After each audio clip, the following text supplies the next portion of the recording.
స్టార్టింగ్‌లో అందరికీ full motivation ఉంటుంది. Day 1 diet start, day 2 workout start, 10K steps కూడా కంప్లీట్ చేస్తారు.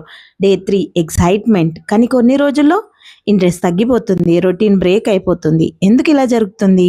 ఎందుకంటే మనం మోటివేషన్ మీద డిపెండ్ అయ్యి ఉన్నాం. కానీ మోటివేషన్ అంటే ఏంటి? అదొక ఫీలింగ్. అది పర్మనెంట్ కాదు. ఫీలింగ్ ఉన్న రోజు చేస్తాము, ఫీలింగ్ లేకపోతే స్కిప్ చేస్తాము. అందుకే చాలామంది స్టార్ట్ చేస్తారు కానీ ఫినిష్ చేయలేరు. సో దీనికి సొల్యూషన్ ఏంటి? మోటివేషన్ కాదు, సింపుల్ డైలీ ప్లాన్ కావాలి. ఒక రొటీన్ని సెట్ చేయాలి. క్లియర్గా తెలిస్తే ఏం చేయాలో, ఎప్పుడు చేయాలో అప్పుడు కన్ఫ్యూజన్ ఉండదు. స్కిప్ చేయడం కూడా తగ్గిపోతుంది. మనకి ఇంట్రెస్ట్ ఉన్నా లేకపోయినా చేస్తూ వెళ్ళిపోతాం. అప్పుడే రిజల్ట్ స్టార్ట్ అవుతాయి. మీరు కూడా ఇలా మిడిల్లో స్టాప్ చేస్తూ ఉన్నట్టయితే, ఈ లూప్లో చిక్కుకుపోయి ఉంటే స్టార్ట్ అని డిఎం చేయండి. నేను సింపుల్గా గైడ్ చేస్తాను. ఫీలింగ్ మీద డిపెండ్ అయితే స్టాప్ అవుతారు. ప్లాన్ ఉంటే కంటిన్యూ అవుతారు. Thank you.